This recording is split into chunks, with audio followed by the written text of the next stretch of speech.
let's move on quickly to the sharp two-edged sword that came from the mouth of the Son of God. And this points to Christ's authority to rule the nations of Israel, primarily there in the context there of Revelation.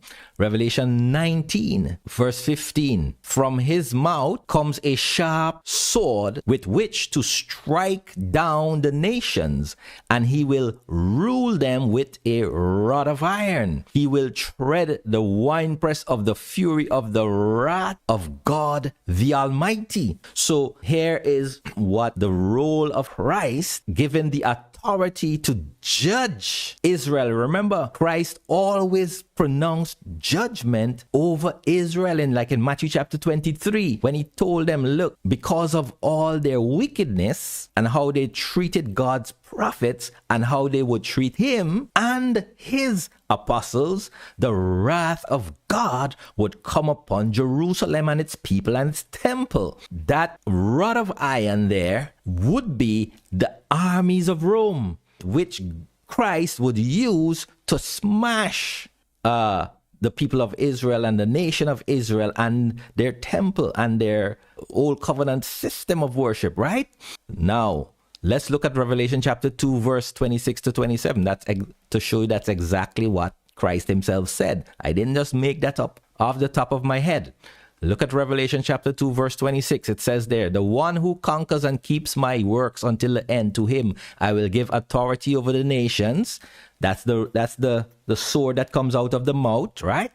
And he will rule them with a rod of iron, as when earthen pots are broken in pieces, right? So that rod of iron would be used to smash the earthen pot. Well, who was the earthen pot? Who was the rod of iron? We know iron is a symbol of Rome. And also it was a symbol of those zealots and Pharisees whom God would use in that great conflagration to destroy Israel, which had gone into apostasy, which had rejected the Son of the living God. So it says there, that rod of iron will break in pieces the earthen pots. Well, where is that taken from? That's taken from Jeremiah chapter 19, verse 1 and 10. So we going back into the prophets, because Jesus says all things written in the law and in the prophets must come to pass in that generation. Thus said the Lord, go by, so the Lord is speaking to Jeremiah. This is the prophet of Israel. Go by what? A potter's earthenware flask. So we're talking about earthen vessels, right?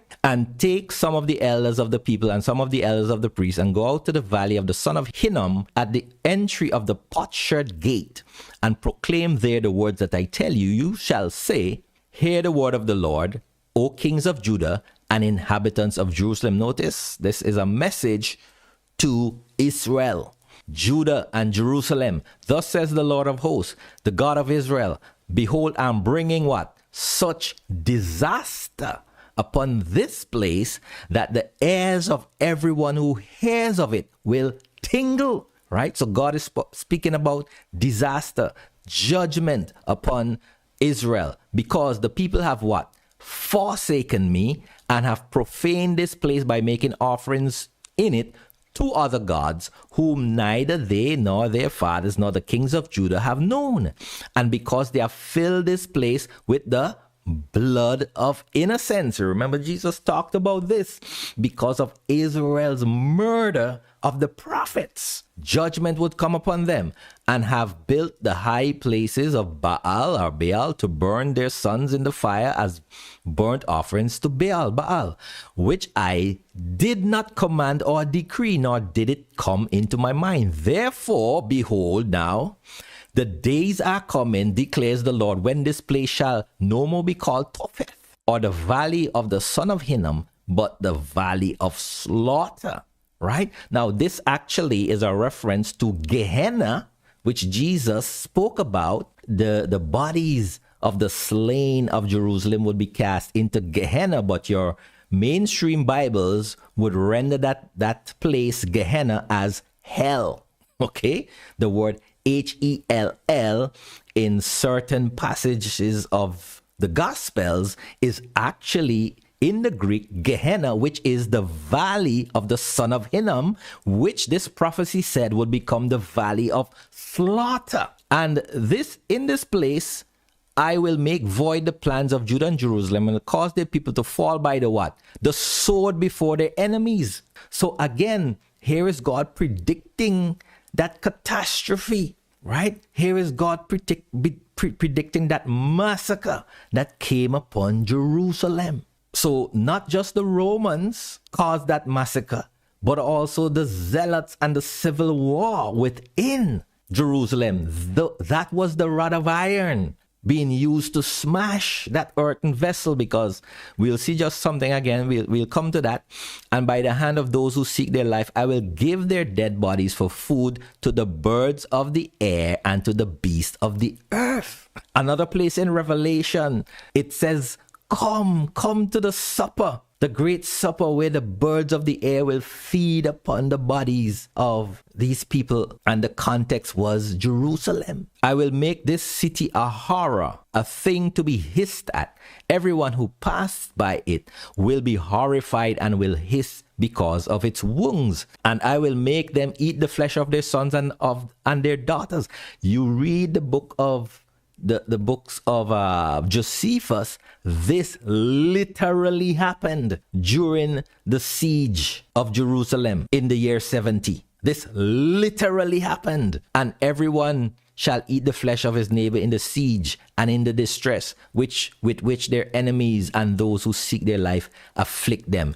Then you shall break the flask, you shall break the earthen vessel in the sight of the men who go with you. Now look what it says. And shall say to them, thus says the Lord of hosts, so will I break this what? People. I will break this people. And who are the people? The people of Judah and Jerusalem. I will break this people and this city as one breaks a potter's vessel, so that it can never be mended. Notice it can what? Never be mended. That would be the final judgment of earthly Jerusalem. That would be the final judgment of the natural people of God. That would be the final judgment of flesh Israel. They will never be mended. Never be mended. And that's what came to pass in the year 70. So Jesus was the one who Revelation chapter 1 revealed, and Revelation chapter 19:15 revealed, and Revelation 2 verse 26 and 27 revealed